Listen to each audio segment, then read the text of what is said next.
And then my next one is probably the least fantasy one on my list, but I have to put this on here. Like, this is one of my favorite movies ever. Willy Wonka and the Chocolate Factory. Oh, I didn't even think of that. Yeah, Great it's movie. it's it's incredible. I love this movie. Speaking of my mom being afraid of the flying monkey, she was also afraid of the Oompa Loompas as a kid. I don't know what the correlation is there, but I love this movie. I showed this movie to my son this year, and he absolutely loved it. And he went around singing Oompa Loompa like for a month. He still does it sometimes. Like out of nowhere, he'll just be like, "Listen to me," and it's hilarious. This movie is incredible. The music again. The music is awesome. I got two musicals right here in a row. These two are actually pretty similar films. I could see. And two movies that have great Futurama parodies. I have not seen those. I need to check those out. But yeah, I mean, I talked about this a little bit in my top 10 box set video. I absolutely love this movie.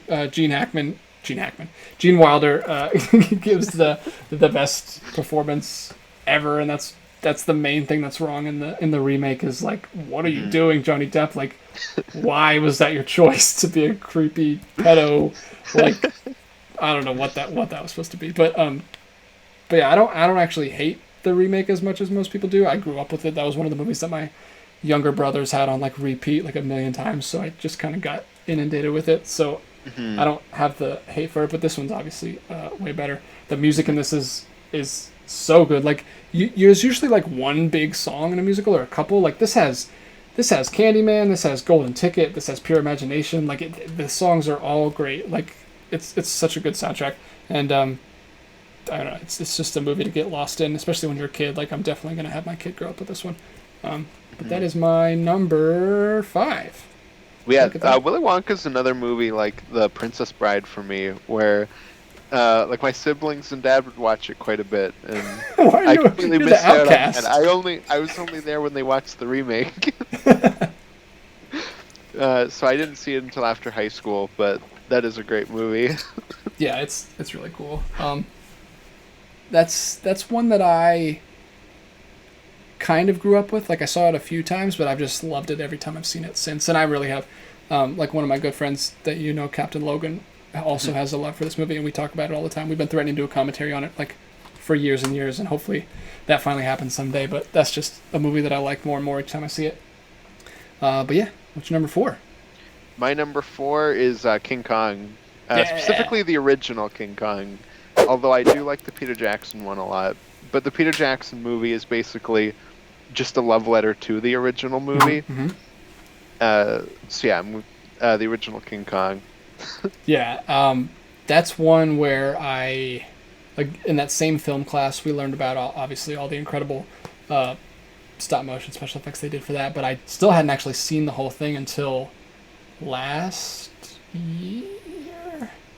That one Something. was one where I saw the Peter Jackson version first, so I also love both of those. But yeah, that's just an incredible movie. Um, Yeah, no, I saw the Peter Jackson one first, and then I was like, this movie is wonderful. I need to watch more.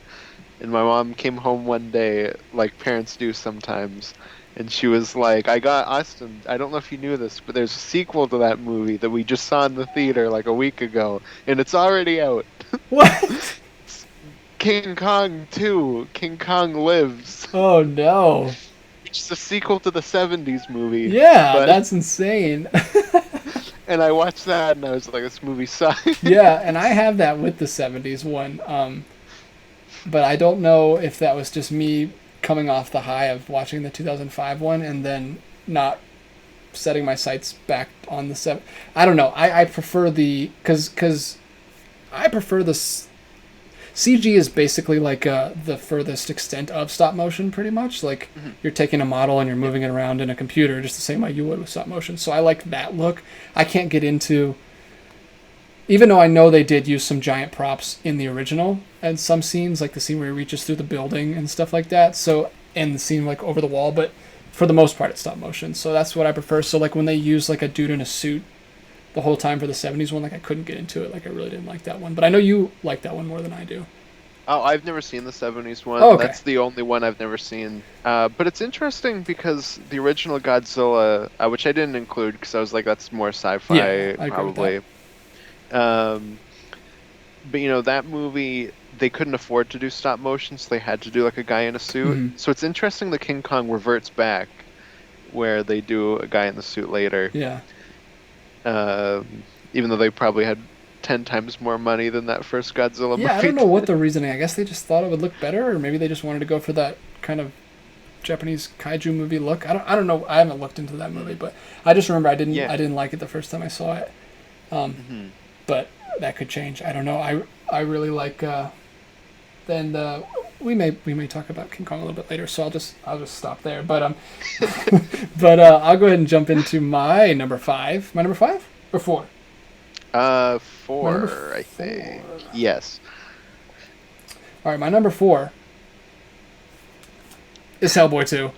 I'm telling you, man. Yes, that's a beautiful cover. Yeah, I know you were worried about it, but yeah, look at the comic art that turns right into the movie poster. Like, oh, this is incredible from the beginning. Like with the fairy tale that he's telling his kid, with like all that cool animation style. Just all the way through this movie, like the Ghost Man, like the guy who's just like a spirit in like a Jules Verne looking. Yeah, one of the best Seth Underwater MacFarlane suit? roles of all time. Like, he completely disappears in that role. Yeah, he's incredible. What's what's his face gets to really shine in this movie? Doug Jones as Doug Jones, yeah. Abraham. What's his name? Abraham Sapien. Abraham Sapien. Like incredible. Like just everything about this movie. The Prince Nuada play is all his stunt stuff is done by Damian Walters, who's like a stuntman that I've been following for a long time. Like his stuff all looks incredible in this movie. Like I'm sure there was other stuntmen, but he did the majority of the stuff, especially all the stuff in the final fight, which some people might think is ridiculous. I love when he just starts doing backflips across the entire It's throne awesome. for no reason. That I really like that climax. Oh, yeah. Where it's so big but so small at the same time. Yeah, You because got, it comes down to big just golden two armies guys. coming in. Yeah, exactly. Yeah, if there's one thing I'll say about this, I don't really like the design of the Bionicle army, like where they're just like balls that come out. Oh yeah. But yeah, that's I don't know. Maybe this is just because I love it so much. But I was gonna say the score. I also like. This is like the only Danny Elfman score that I enjoy.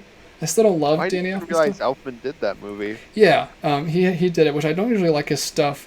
I like the Hulk theme, but I kind of like this. But it's probably just because I have an emotional connection with this movie. I'll tell you how much I love this movie. Back when I used to buy Blu-rays because I was single and that's all I spent my money on, I also have this version, which is the Nice. Real Heroes limited edition one from the UK. And then I I have also like a crappy $10 Blu-ray. I also have this version, which is our rendition of the same artwork, but a steelbook that we got in America. And then I also have, speaking of the Bionicle soldiers, I have this giant box set version, which Oh, nice. literally comes with a little guy. I don't know why, but the movie's also back there. There's another version of the movie in this box. So that was, like, when I first got into Blu-ray, I used to buy, like, a bunch of my favorite movie. Like, I have, like, a bunch of Batman Begins, too. I have like 6 copies of Predator. Yeah, that's something you do when you first get out of college and you really get into a Yeah. movie. You're like, I gotta have every version of this movie. And I have that with Evil Dead 2 as well. I have just like every version just like that.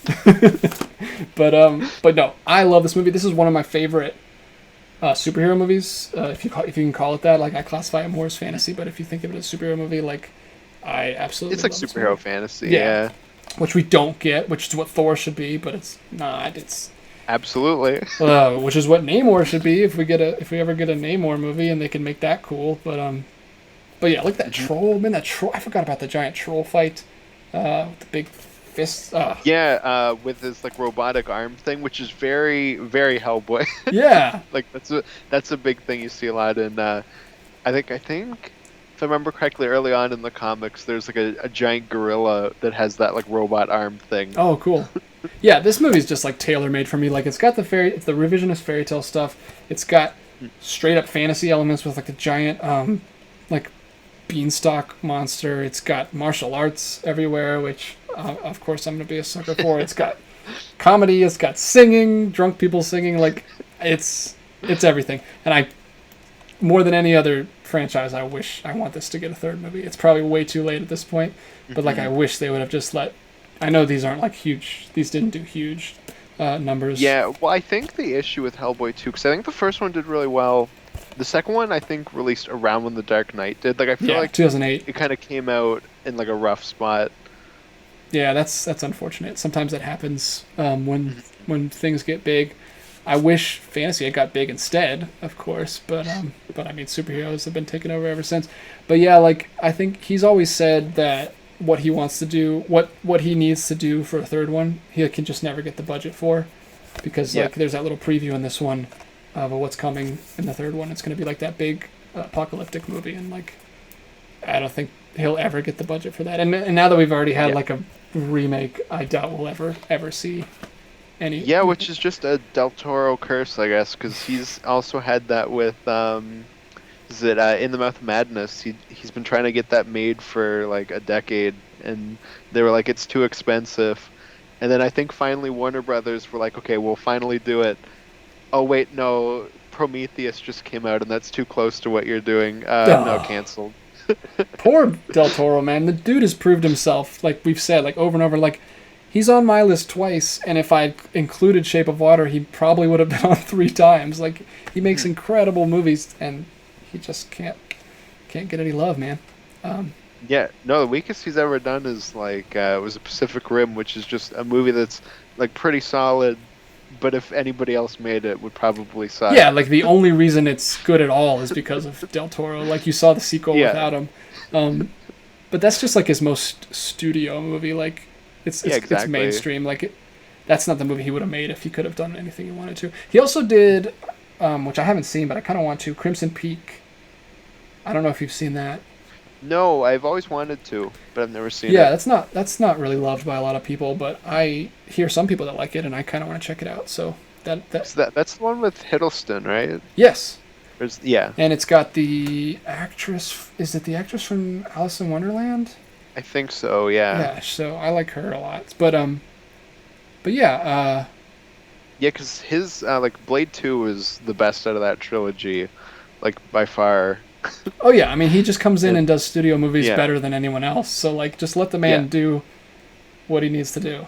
But yeah, that's a bummer. I would love a third movie to that. I would just love him getting back to making, like I said, Crimson Peak and Shape of Water are the last movies he made, and Shape of Water is kind of um, a different thing. He hasn't really made like some out there crazy fantasy movie in a while. But Mhm. that's my yeah. You were ashamed to have it at like number 8. I have it at number 4. Man, I freaking love that movie. That's such a good movie.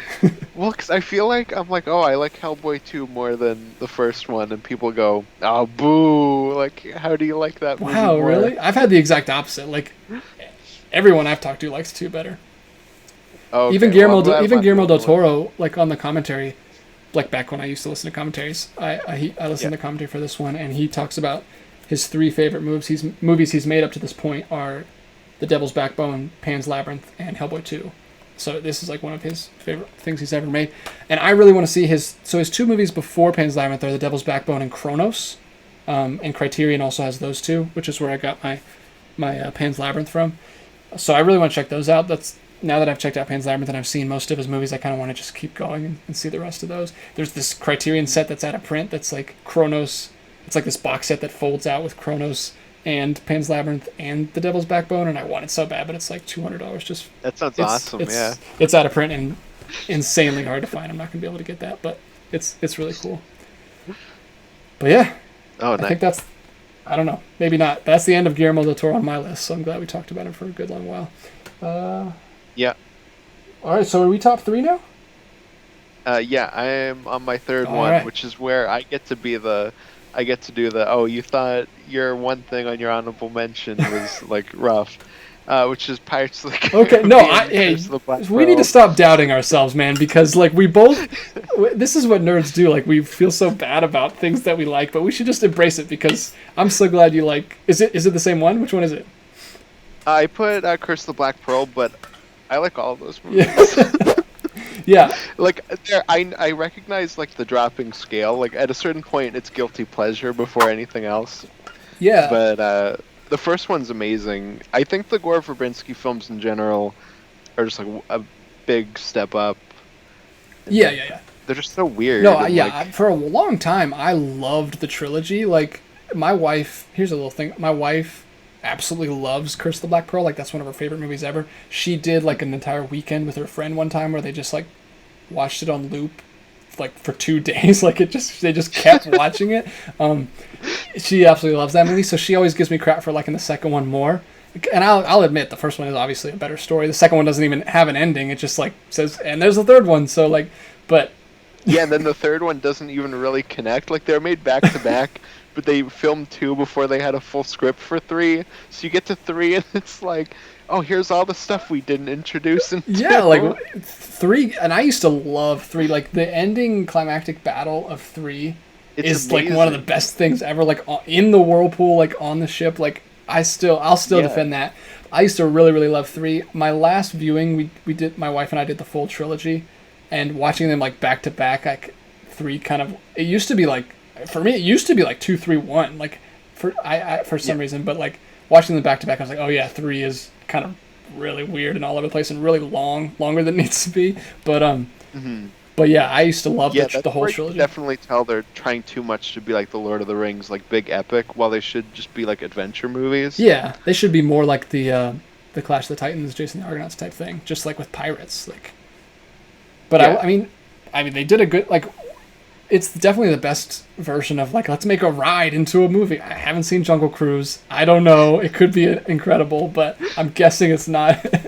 Yeah. It's not going to be as good as this. Well, like our friend Noah from the Discord, he told me that it's basically just Curse of the Black Pearl, but Jungle Cruise. What else can you do? Like, yeah, I saw the commercial, and my wife said the same thing. She's like, oh, there's a curse, so they're looking for a treasure, and it's like the same thing, but a little bit later in history, which they should just do like a series. Like, it's the same story every time, but we just jump ahead like the X-Men movies to different centuries. Oh, I want the Tomorrowland reboot where they're in the future and they're like, oh, there's this curse. there's like zombies everywhere. But yeah, I don't know. I don't know if I'll see Jungle Cruise. I don't really have any interest. I've ridden the ride at Disney World, but it's literally just like an animal safari without real animals. Yeah, that's what Noah told me, because he was like, it has nothing to do with Jungle Cruise. Yeah. It's just Curse of the Black Pearl again. Yeah, I haven't. Yeah, I don't know if I'll check that out. But I'm glad you like the Pirates movies. We were the right age for that when it came out. I know absolutely. For people. I remember seeing the third one when I was 10 years old in the theater, and it was like, this is the most awesome experience ever. Yeah, I probably saw the first one when I was about that age. I saw it a little bit after it came to Blu-ray and DVD, or I guess DVD at that time, because that's 2001. But yeah, it terrified me. That was probably like the first horror-esque movie. It's not a horror movie, but like there's some creepy stuff in there, and that one's a genuinely good story. I think everyone agrees that's the best one. But like I said, the second one just goes insane. The effects of all 3 of those are spectacular. Yeah. Like, a lot of the skeleton stuff still really holds up in the first one, and then Davy Jones. Oh yeah, might be like the best CGI character. Anything like humanoid like that, like it's insane. I don't know how they even like with the tentacles going all over the place. And we didn't even talk about the cast. Obviously, the cast is great. Bill Nighy in that as Davy Jones is incredible. Yeah, he and Jeffrey Rush. Jeffrey Rush. Barbosa. I always get him and Jeffrey Wright mixed up. different. Completely different. They're both like amazing villains across those movies, and I mean, Johnny Depp's just like the man in that. I think he works better in the first one though, because the movie wasn't written to be that character. Like, he just brought that to it, while the second one and third are trying to like recreate that. Yeah. So I don't think like. It's not bad in 2 and 3. I just think it's not as natural. Yeah. He gets way weirder and like they're trying to do comedic stuff, whereas it was just like off the wall and weird in the first one. I'm actually surprised how well it does work, considering they were trying to recreate that. Usually that like blows up in your face if you try to... Oh yeah, it still works pretty well. It's just not... I don't think it's as good as the first one. Yeah, and by the fourth one, he's just like... the Joker, and like everything coalesces to him. Like he throws a cupcake up to the chandelier and like flips around and like spins on ropes and everything, and then like the cupcake falls right in his hand and he eats it. He just like runs out, dodging all the bullets. Like he's like just he has like good luck powers, like Domino from Deadpool 2. Where he's Yeah. just like, He's like the Downey Sherlock Holmes, like where he just like in his head processes every single thing that's yes, gonna yeah, happen. seriously, like except they just don't show you it in his head. It just happens, and it's like, It just happens. Yeah, exactly. but yeah, I'm glad you like those movies because I still have a soft spot for those movies, and I feel like the consensus has really turned on those movies in the last decade or so. Like maybe it's just because the sequels keep getting worse, but yeah, everyone kind of seems to hate those movies at this point. But I still enjoy them, at Yeah. least the first two and the third one, to an extent now. But Yeah, Lord of the Rings and Pirates of the Caribbean were like two of my biggest things as a kid, and I was like obsessed with sword fights for the longest time. yeah, it's weird because I don't give a crap about pirates. Like pirates is like my least favorite. Like I love medieval stuff.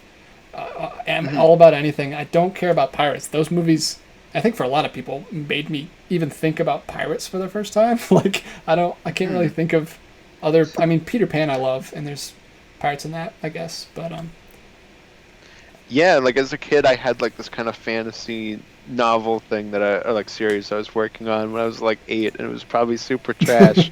But it's just like you start with like pirates, like move into like the medieval stuff, yeah, and it's just like clearly like wearing that stuff on the sleeve. no, that's really cool. I'm glad we got to talk about those. Really high on your list. That's awesome. I'm glad you Yeah, know that. well, and it's funny too because I almost missed it as a kid because my mom went with like whatever guy at the time that she was dating. They were supposed to go see Bad Boys 2, and they got to the theater and it was like unavailable, so they had to see this instead. And my mom was like, "Ah, fine, whatever, we'll watch this. I don't care." And then she fell in love with it, and she was like, "Oh my God, Austin! Like, I got to show you this movie," and it like shaped my childhood. Yeah, that's awesome that she has that. I think that's a thing with pirates is that there's a larger female audience on those than most fantasy movies. I don't know what it is. I guess because the but there's always a romance in fantasy. I don't know what it is, but like I said, my wife when she was in college and her friends like watched the crap out of that first one. Maybe it's just Orlando Bloom. Maybe he's just Maybe it's depth. There's like a whole thing in Nightmare on Elm Street because that was like his first movie, and Wes Craven, the director, his daughter was like, "You gotta cast Johnny Depp. He's a hunk." that's true. That's true. Well, he got two in that movie. Maybe it's that. Yeah. Uh, It's definitely maybe Jeffrey Rush. I don't know. The way he eats that apple. oh gosh. Oh man, with the famous continuity error at the end, where like he have you seen that? My wife screams about it every time we watch it. Like I can't remember what it is to this point, but like he doesn't take out the apple. Like we cut it weird. Where like there's this weird scene where he doesn't have the apple at all, and then he dies, and then all of a sudden the apple's like in his hand, even though we could see his hand. I don't remember exactly what it is, but it's like Oh, I've never thought about that, but I can like see the scene in my head, and it's like, yeah, because he was just like fighting. yeah. Why would he have an apple in It's this? one of the most egregious like continuity errors in a movie because it's such a focal point of the whole movie is he wants to bite that apple and like you should have built the scene. It's clearly they did like different takes of that scene and just like mash them together. Yeah. But it's funny. It's a fun thing to point out. But yeah, I really like that first trilogy. I didn't like the 4 and 5, but I'm glad that you can still love those ones just because it's like something you grew up with.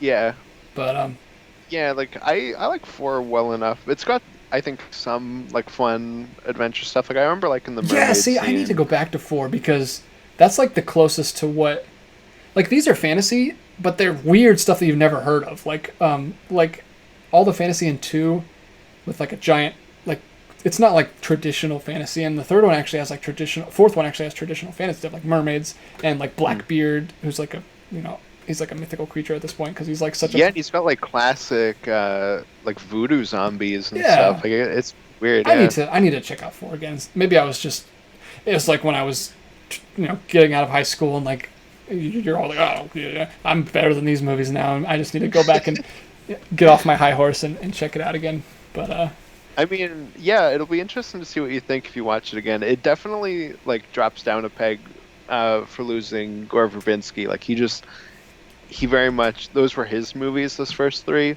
and they never feel the same after he leaves. yeah, he went like he kind of developed the tone for all of that.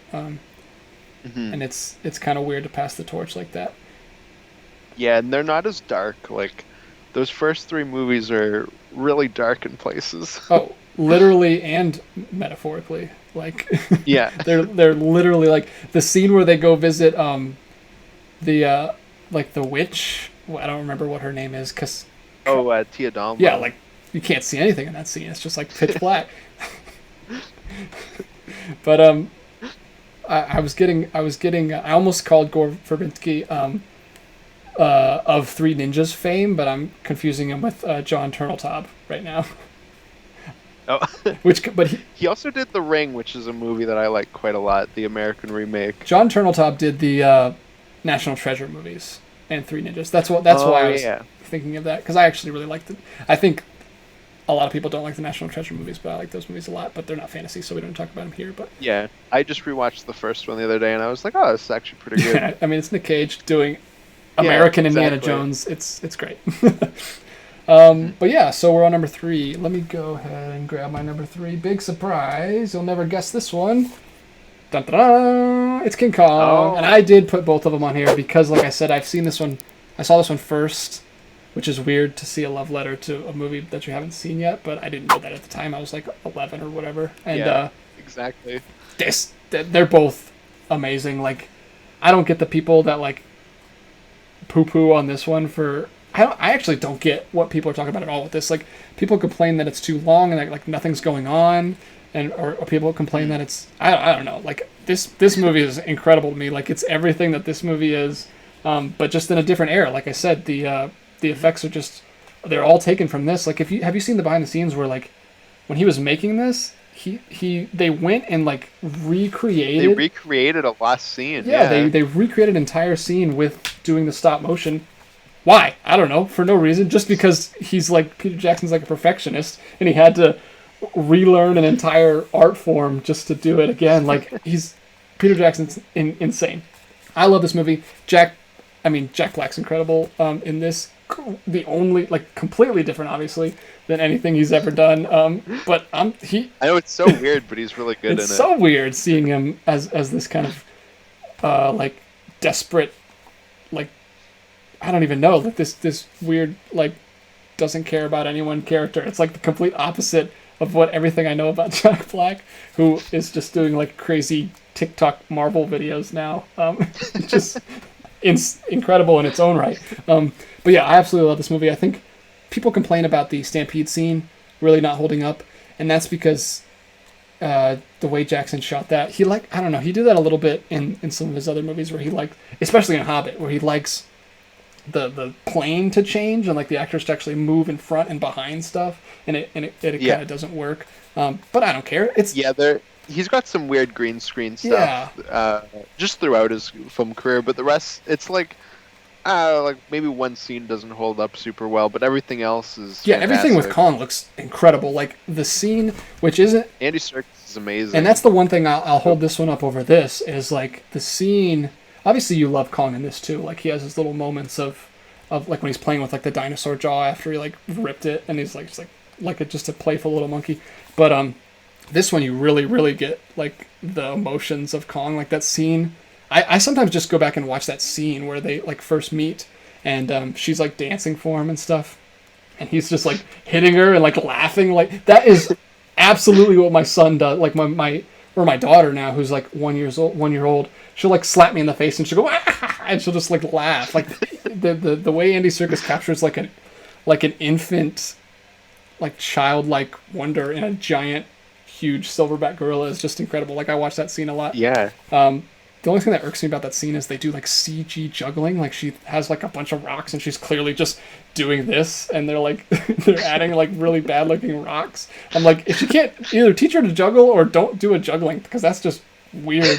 That's like the scene in The Hobbit where they're like throwing dishes, like really fake looking dishes around. Like, yeah, like you can't make that look good. Like as detailed as they make those dishes look, dishes don't bounce around like that. So even if they look real, the physics of it is so weird looking. But yeah, Peter Jackson does that a lot. Like, not a lot, but sometimes he'll get a little too overambitious with stuff he wants to do, which is weird because the way he planned out the animations so far ahead of time, you would think he would plan out all of those like action set pieces so far ahead of time that he would know exactly what it's going to look like. But sometimes it just gets away from him. But yeah, I actually love this movie. It doesn't feel like 3 hours to me. Like it, Not at all. Yeah. The director's cut is kind of the only way to watch it. Like it's kind of appalling to me that he only cut out like, is it like 15 minutes or something? But it's like I'm not sure. It's like the most important 15 minutes. Like the resolution of Jimmy and this guy's whole relationship gets cut out of the theatrical version. I'm like, what are you doing? Yeah. Why are we showing me all these scenes with them if you're going to cut out the part where he dies? Like, that's annoying. Yeah, I rewatched it recently, and it had been so long since I'd seen the theatrical cut, and that's just the only version I own now is the director's cut. So I wasn't entirely sure what they added, but that is really weird that they took that out. Yeah, it's not that much. I think there's like a monster scene that they add back in.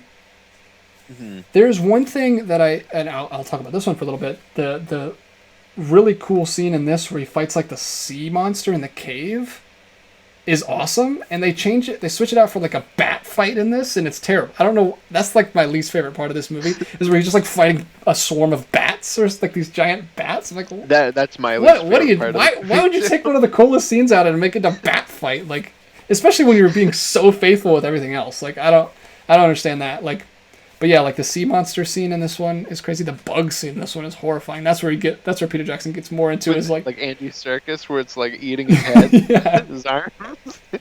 I forgot Andy Serkis plays an actual character in this. That's right. Yeah, he's the cook. Yeah. Oh, that's awesome. But yeah, this one's great. Obviously, like I said, I haven't seen it till very recently, but it's just as good as everyone says it is. It's one of the best, probably my favorite monster movie of all time. And this one is just such a close, like Austin said, love letter to it that I have to put them like right next to each other. I'd kind of cheat on this one, even though they're very different movies. But I mean, the three, like that's something that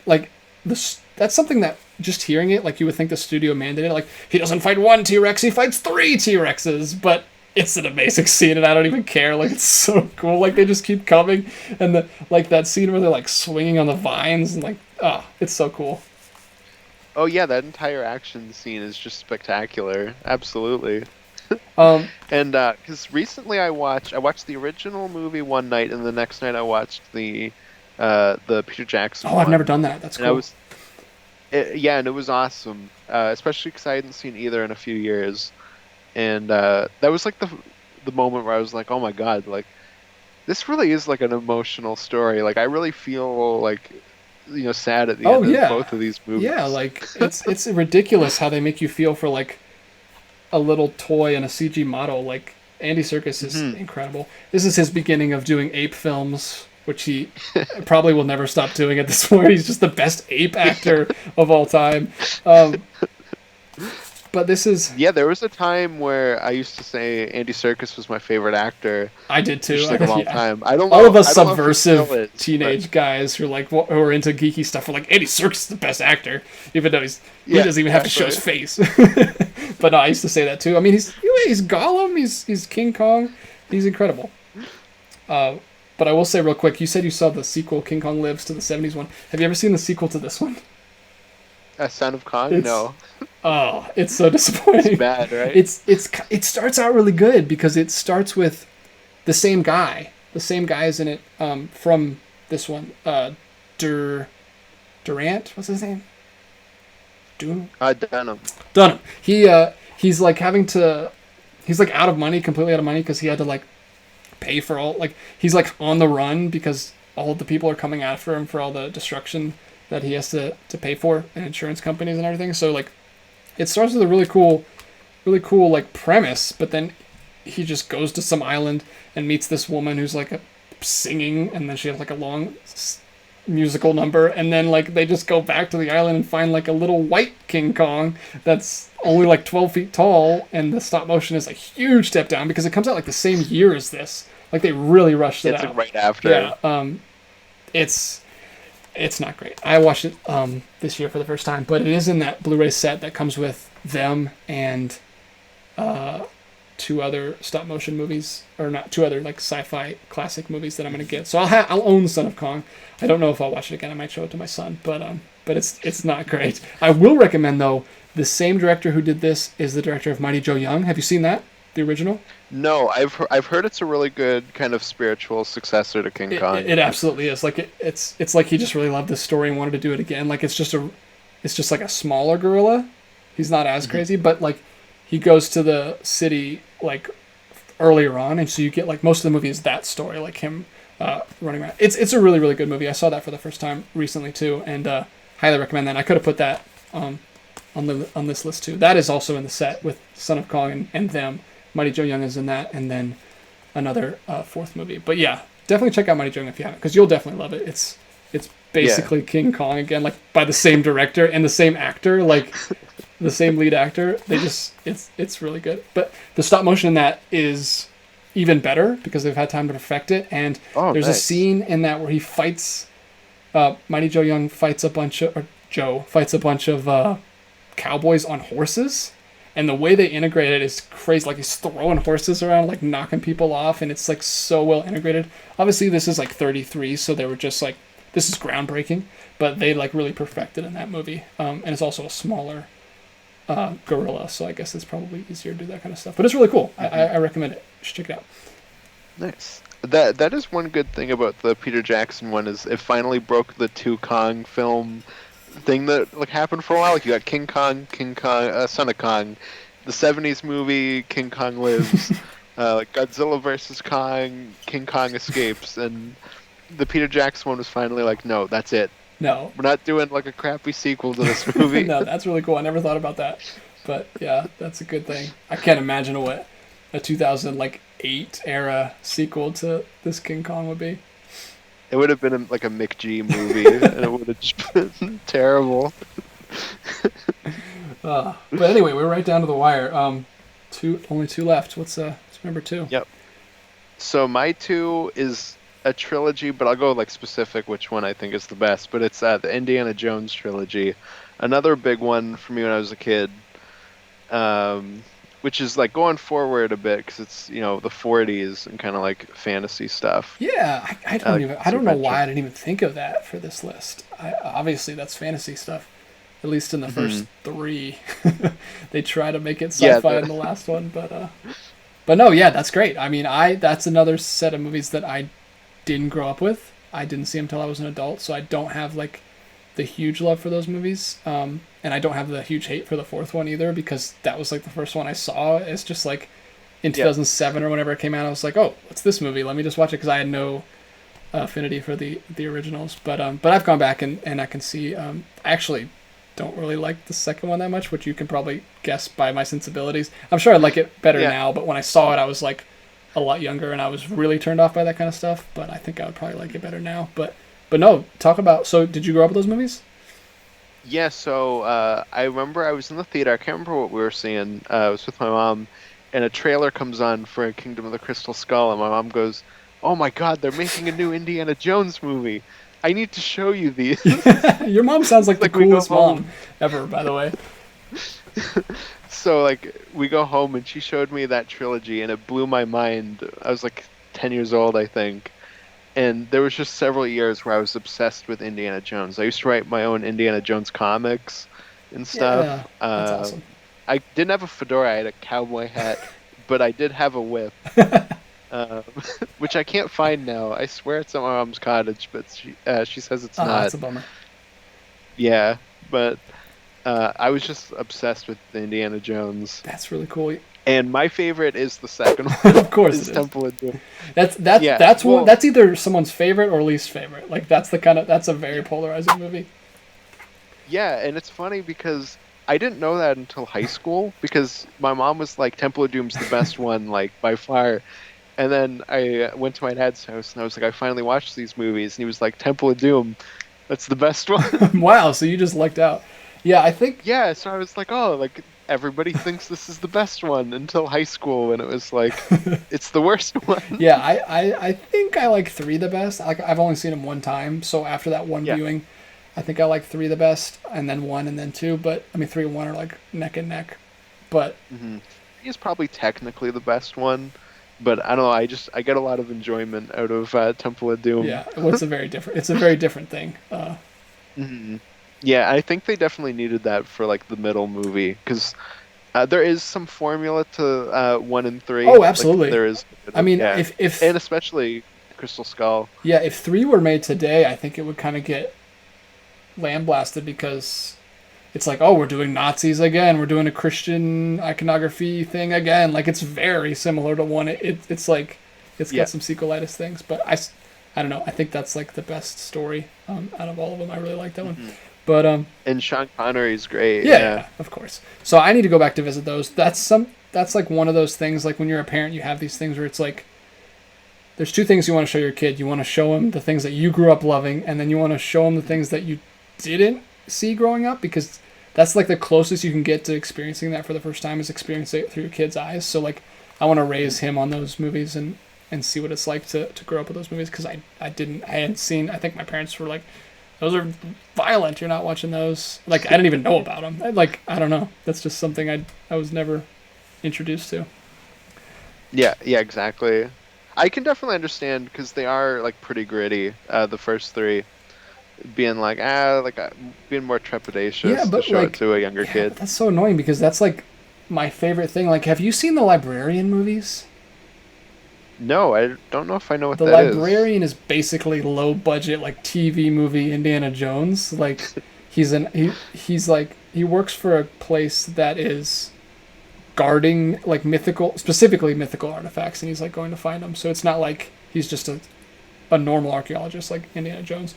But if you watch the Librarians, I think it's a TV show. It's like, it's basically like a spin-off of that. Like, I think it's sci-fi. I think it's a sci-fi movie and sci-fi show. But anyway, yeah, check that out, because also Warehouse 13. Have you ever seen that show? No, I've heard of that Warehouse one, 13 though. is basically The Librarian movies, but as a TV show. And it's got Josh's Oh, cool. girlfriend, Mindy, from Drake and Josh.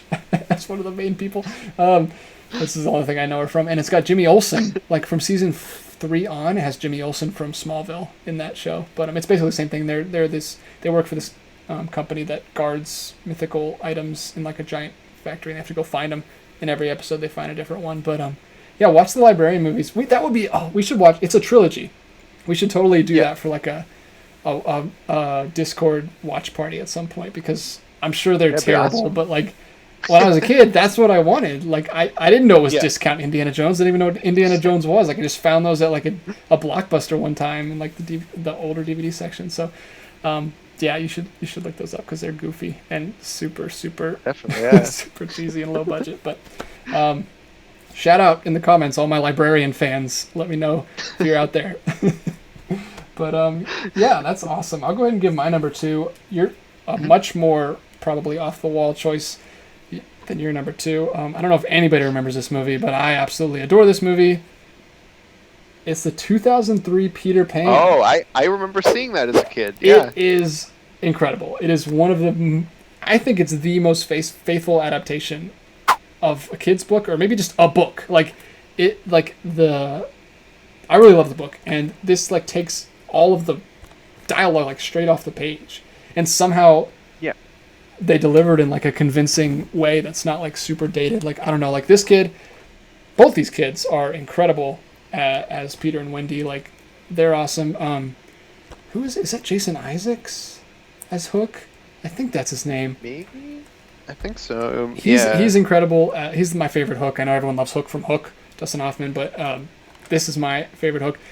This film is beautiful. Like, this film like broke its budget. Like, they went way over budget on this movie, and that's probably why it was not really a financial success. Also, it came out in 2003, the same year as Return of the King, like you said earlier, where it just comes out with other fantasy things that are really just taking over everything. But this movie is absolutely incredible. I love how fairy tale and kids movie it is. It makes things more realistic and gritty with like the natives and like Hook and the pirates and everything, but it also just like does everything from the play and the book. Like, you know how I don't know if you know this, but in the original play, when Tinkerbell dies, like they literally like shout to the audience and make all the audience say like, "I do believe in fairies," to bring her back to life. And they actually just straight up do that in this. Like, all of the characters just start screaming it, and it's like this.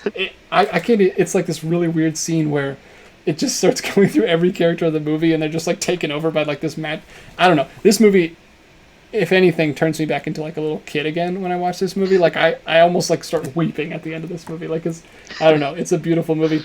Well, like I said, one of the best adaptations in that kind of Narnia way where they like they ground it in reality in the beginning, where it's like Wendy's story, which is really cool. Which it always is, but they lean into that a little more in the beginning, where she's got like stuff that she's dealing with in the real world before she goes to Neverland. The talk about scores. This is like probably one of my top 10 favorite scores of all time. Like the track 2 called Flying, where they actually fly for the first time, is I could listen to that and like lift weights. Like it's so freaking motivating. Like the score in this is incredible. And then the Black Castle track, which I think is 5, where they're like fighting at the Black Castle when he's saving Tiger Lily, is a really cool like orchestral like epic track that I really love. Like just the whole score all around is really good.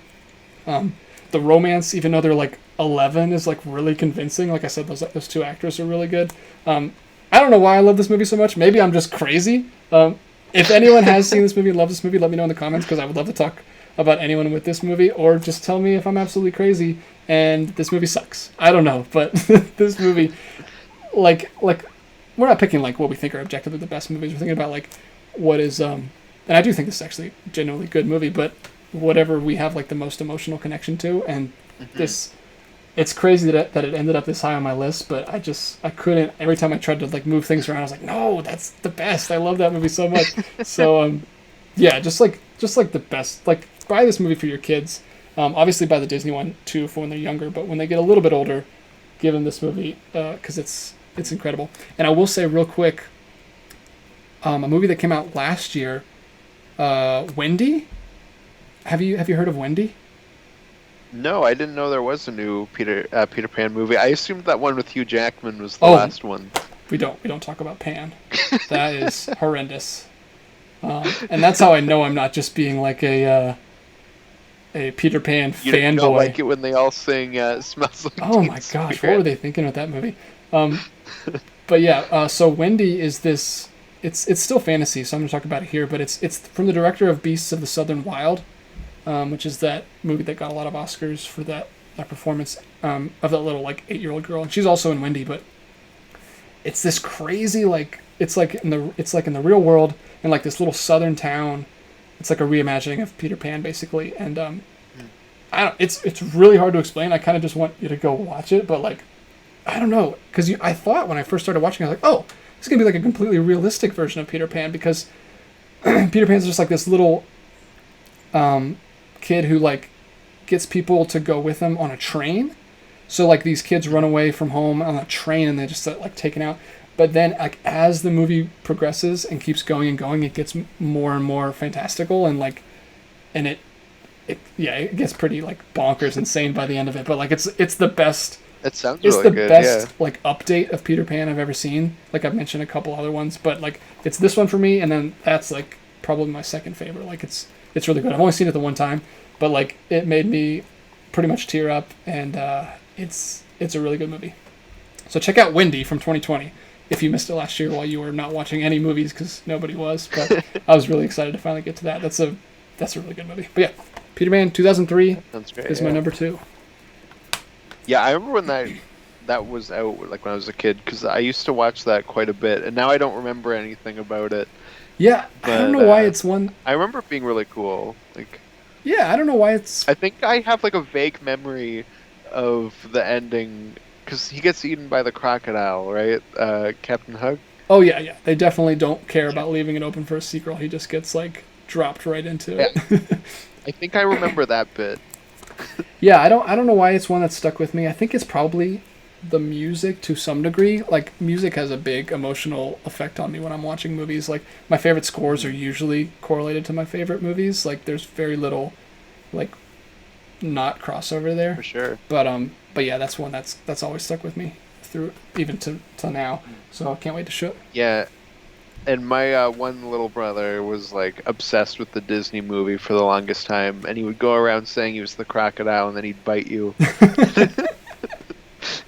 So that's a movie I've seen way too many times. Yeah, that's one of the ones that my favorite movie is not the Disney one. I know a lot of people that probably is their favorite adaptation. I actually forgot to mention one of my honorable mentions, and now I'm probably not going to be able to find it. But there is an Alice in Wonderland. Um, Oh, the Tim Burton movie. Is it the second one? no, oh my god, There's a that's one of the Looking worst Glass. movies I've ever seen in my life. Oh my gosh, no, it is an Alice in Wonderland remake, but it's like the most surreal thing. It's definitely my favorite version of that story. It's by Jan Svankmajer. Spank Svank Major.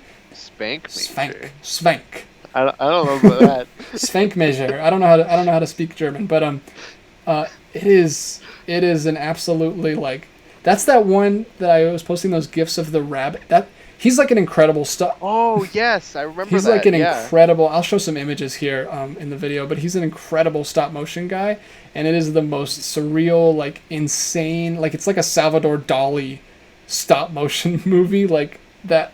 I want to watch that again. I just watched it like a couple weeks ago, but it's probably gonna be my favorite version of the Alice in Wonderland story. Like it came out in 1988, and it's horrifying and like it's that kind of stop motion that is like low budget but looks horrifying. Like the the rabbit is actually like a taxidermed rabbit in her room, and he just like he just like wakes up and breaks out of the glass case and like rips the nails out of his hand and then like takes his stopwatch out of his stomach and like sawdust is like pouring out of his stomach because he's taxidermy rabbit. Yeah. And like so the whole movie he's just like eating wood to replenish the gaping hole of sawdust that's pouring out of his chest. And then That's bizarre. he's like they just do everything. They do the lizard guy, Bill, who goes up on the house when she's like, there's like, oh, and I didn't even told you the most creepy part yet.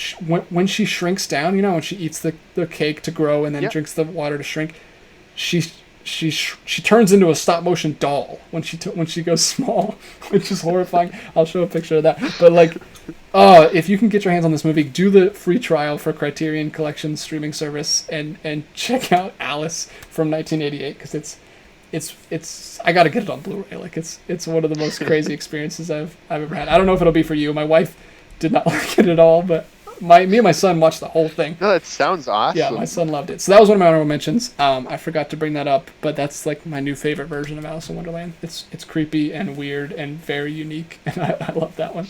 And Peter Pan just reminded me of that one. But anyway, Peter Pan is my number 2. Nice. I'm going with the biggest upset with my number 1. Yeah. We should just be honest with the people. So we talked about. Oh no! What are you doing? It's Big Trouble in Little China. I've actually never seen that. It is one of my favorite movies. It is completely insane. What? It's a John Carpenter Yeah. film. He's probably my favorite director. I love John Carpenter. And Big Trouble in Little China is my favorite movie he's ever made. Oh, okay. It is wonderful. Wow. It's to this day the best version of the Mandarin. Like the villain in that movie is just the Mandarin. That's awesome. No, okay. Sorry. It's so great. The reason I'm so like confused right now, and like I thought you were joking because we when we were trying to make up what we were gonna do for this video, we talked about doing Lord of the Rings at the end, and I just put it as my number 1. So I thought you were like setting up a joke, like the upset, and you're gonna say Lord of the Rings. But then when you said Big Trouble in Little China, you really threw me off. But yeah, talk about Big Trouble in Little China, and then we'll both talk about Lord of the Rings together because Yeah, absolutely. that's. I need to see this movie because I always hear like this is one of those like insane Carpenter movies that I would probably like. It absolutely is, yeah.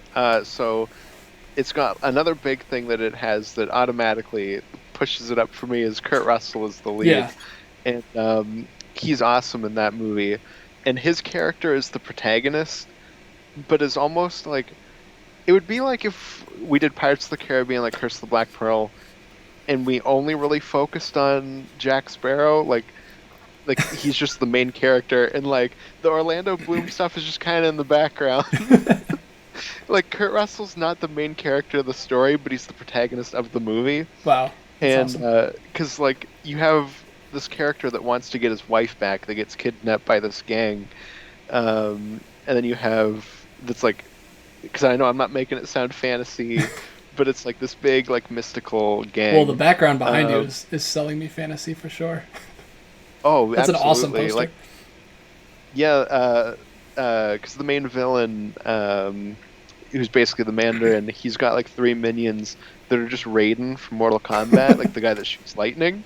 Like, there's no way that they didn't get that from Big Trouble in Little China for that game. Yeah, yeah. That's. Um, I'm sure they were just pulling from anything at the time that was like weird fantasy exactly. things. But no, yeah, that's cool. I'll have to check that out. Is it just like how 80s is it? Like, is it? It looks very 80s. That's the only thing that's ever kept me from checking it out. But is it more? Mhm. Is it definitely more off the wall than most 80s action stuff? It's very off the wall, yeah. So like I said, like this guy, he wants to get his wife back, but Kurt Russell's like the protagonist, and he wants his truck back because they also take his truck when they take the guy's wife. Wow. That's like the main plot is he wants his truck back. And like one of the guys they team up with is like this like wizard guy who like he can like shoot magic and stuff, and there's a lot of like crazy martial arts stuff and um, people shooting beams. Wow. That's yeah. I'll probably have to check that out. That seems like a good movie to watch with like a group of other people though. hmm Yeah, yeah, exactly. That is like the perfect movie to watch with people, except for me. Apparently, every time I show like family members, they're like, "What the hell is this movie?" No, yeah. See, that's the kind of stuff that I'm really glad I got you on here for because my tastes are so like specific. I guess I don't know. That's just a genre or a decade, and that I hmm haven't really experienced. So I knew that you were gonna have some more interesting stuff on here from that period. But yeah, should we talk about the Yeah, fantasy the trilogy? number Yeah. one. So yeah, I just went ahead and put it as my number one. But I mean, it's Lord of the Rings. Like, what do we get? You think we're gonna do this video and not talk about Lord of the Rings? I mean, it's the best fantasy Mhm. movies ever made, the best trilogy ever made. Like, this is just the 4K edition that I love. That looks like a book. That's a great set. Yeah, it Yeah. looks super cool. It's got a ring in there for some reason. I don't know why. What I would do with that. It's like a ring necklace thing, but yeah, it's Lord of the Rings. This is We incredible. got to destroy it. I've got Submission. I've got to destroy it. But yeah, I mean, what is there to say about Lord of the Rings? Like, we've been talking together about doing a commentary on these forever, but we don't have like because then we'll have all the time in the world to say everything we want to about those movies because we'll have 11 hours if we do the full Yeah. extended trilogy, which I've done that before, and it's a really cool marathon. But yeah, I mean, I guess we could talk a little bit about our favorites. Like, if I had to pick one to be on this list, I just cheated and put the whole thing on here because I wanted to get more things on there because Yeah. they would probably take up a couple slots. But number one is my favorite, just because. Same with mine. Okay, Yeah. cool. I don't usually meet people like that. People usually think I'm stupid for saying that. I jump around. It depends. Like sometimes two is my favorite, sometimes three. But right now, I'd say it's Okay. one. Yeah, I grew up reading a lot of fantasy books, and my favorite fantasy books were like the quest books, like the journey books, where it's like a group of mismatched ragtag, like different species, like the Yeah, you're people. more into like the adventure stuff than like Yeah, and the they war and become a stuff. war movies. I mean, Sam and Frodo are still doing the adventure stuff, but it's not like the big group like it is in Fellowship. And I just love that stuff so much. That's my kind of fantasy. Like, that's why I think that's partially why when I went when I went to Avatar: The Last Airbender for the first time, like that resonated with me so hard. I just saw that a couple years ago for the first time, and it's like that kind of story. It's like they're going around from city to city, from like all these different places on a quest. So that's like my kind of fantasy. So that's why I love Fellowship, and that's why I love this one. I know, blasphemy. I Oh, I have a actually whole thing with the Hobbit that I really, can get into yeah, later. But I yeah. really love the first Hobbit movie because it's that same thing. And again, Peter Jackson did the same thing where the second two turn into like a big epic war movie, even though that's not what the book is. So I don't really like the first two movies. For me, it's like this and this is like that's my Tolkien movies. I really like this edition, by the way. It's like digibook that they put out. Mhm. It's super cool. Look at that. No, those are both really nice sets. But yeah, I really like the first for the first Hobbit movie. But yeah, Lord of the Rings is incredible. I don't know. You talk about it for a while because So yeah, like Lord of the Rings, the actual Lord of the Rings movies. 'Cause I'll start there and then I'll go to The Yeah, yeah, sure. Hobbit. Um, but yeah, it's for years I could only watch the first one as a kid because Gollum like scared the hell out of me as a As you should. child. That makes perfect sense. Yeah, I remember when 3 came out like on DVD and I walked in on my mom watching it. It was just the credits and it was just like the drawn image of Gollum and I was like, "Oh no, I can't handle that."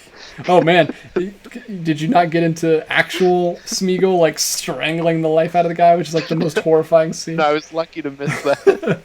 Yeah, that's uh, that's rough. Yeah, and just over time, like I got over that, and I was like, "Oh, these other movies are great." And then 2 became my favorite, and then 3, and so forth. But 1, like even though like 2 and 3, like they get like much crazier with the action and stuff, I actually think the ending of 1 is my favorite action scene out of any of those movies, Yeah, where they get attacked and like Boromir's death. But even just like that end fight with Aragorn, like the part where he like hits the knife out of the air, it was unscripted, like yeah, that was unplanned. crazy.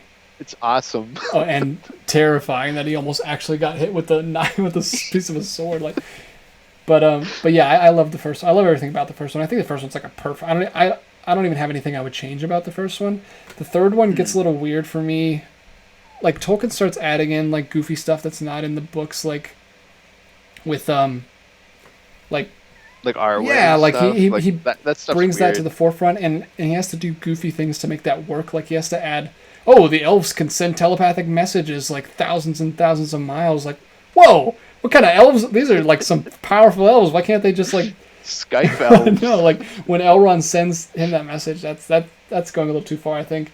And then Uh-huh. I know I may just be a purist, and I know there's no way they could have made it happen. But part of me just like dies every time I get to the end, and there's no Shire reckoning. Like Oh that yeah, movie's way too long, and everyone that's already fair. complains that there's too many endings. But there's a whole other movie at the end of that, like that actually means something for the hobbits because they they use everything they learn and take care of themselves. But I guess there's the same thing with the first movie where they leave out like the entire journey that the hobbits go on before they meet Aragorn, like where they get their Like the Tom swords. Bombadil Yeah, stuff, they and meet Tom yeah. Bombadil, they go and do the necromancer stuff, and they actually like find their swords. In the movie, like Aragorn just randomly has 4 hobbit-sized swords for some reason, which makes no sense.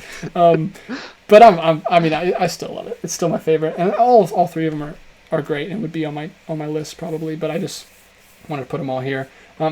I'm sure we'll do Hmm. another video talking about these at some point if we don't do a Yeah. hopefully we can do a commentary. But yeah, Hmm. that's Definitely. my Yeah. number one. What do you? I th- Sorry. I think 3 is also the best of the extended ones. Like just versus like extended versus theatrical. That's Just the because most added, I think. Like it's the most different. Well, yeah, two has the there's really important stuff with Sauron, where you see his death. But I guess it doesn't matter because it doesn't come back in 3 anyway with the Sharky stuff and Shire Reckoning. So I guess I don't know. yeah. It's neither here nor there, I guess. But it's a cool scene with Yeah. Wormtongue nonetheless. Yeah, from 3. Yeah, that's it was like killer that they cut that. Yeah, I have never gone back to the theatrical. I've only seen them in theaters. Um, Mhm. I I don't haven't seen the understand why theatrical anybody cut would in watch the years. theatrical versions, but that's just me. Yeah, I think it makes sense for just like normies who are like, whatever, I'll put this on. Like for like fans like us that were like, yeah, like more. Yeah, I understand because I remember when they showed the extended versions, like for a short time, in my theater. I went to saw the first one and I was like, this is a hard movie to watch in a theater seat. I couldn't imagine watching the extended version of 3 in a theater seat, like 4 hours and that uncomfortable. Like nowadays, theaters all have those reclining seats, so I guess it would be easier. But Yeah, back then, it was pretty rough. But what's your opinion on the Hobbit movies? I absolutely. guess we could talk about that real quick. Okay, so I gotta go like way back. So when I was a kid, I was visiting my grandparents, like my dad's parents, and I like stumbled upon the like his copy of The Hobbit because he had this like really awesome Hobbit book, and he had a Lord of the Rings one that was all 3 like packaged Yeah, as yeah. one novel. And I was like, oh, like I really want to read these. Like this is awesome. And my granddad was like, you're way too young to be able to read that, but I'll make a bet with you. if you can read The Hobbit, I'll buy you the Lord of the Rings books. So he sent me home with The Hobbit, and a week later I finished it. Yeah. And, Challenge and accepted. yeah, exactly. I think I was like 7 or 8. And yeah, I remember coming home one day and like boom, Lord of the Rings books in the box were like on the front step. Wow, that's awesome. You read it Yeah, that young? and yeah, no, I was really young. That's why he was like, "There's no way you can read The Hobbit." Wow. I remember reading The Hobbit around that time for school, or not for school, but like I picked it as one of the books that I was reading, hmm and but I never read Lord of the Rings till I was. I don't think I've ever read it. I think I've only listened to the audiobook. I yeah, Lord of the Rings. I've read the first two. I need to go back and finally finish Return of the King. Okay. Every with each of those books, I like read the first chapter and I'm like, I don't know, and then I put it down and then pick it up later and read the entire book. Yeah, it's Done that with the first two, and I've read the first chapter of Return of the King, so I just have to go back and read the whole book. yeah, they're so intimidating, but once you get into them, they're totally worth it. Like they're really really cool. Um, Yeah. So when the first Hobbit movie came out, that same granddad was like, let's all as a family go to see this in IMAX. So we did, and I was like, this movie is awesome. Like people at the time were like, it's the Star Wars prequels again, and I was I like, didn't understand what those people were no, saying. no, it's ridiculous. Like there's a clear step down, but it was all just with how it's made. Like Jackson was rushed into it and Yeah, so it's so forth. unfortunate. All the Mhm. visual problems that people have with that movie is just because he was given like no prep time or anything. Like he just had to like it was not anything like the first production of Lord of the Rings where he had like Yeah. all the time in the world and all the hmm support. Like they were just like make this product. We got to get it out. We need something. We're WB. We're running out of stuff. Make us some movies. But yeah, Yeah.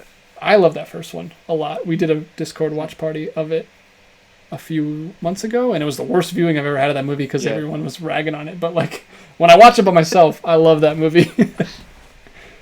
Yeah. Yeah, exactly. And then the second one came out.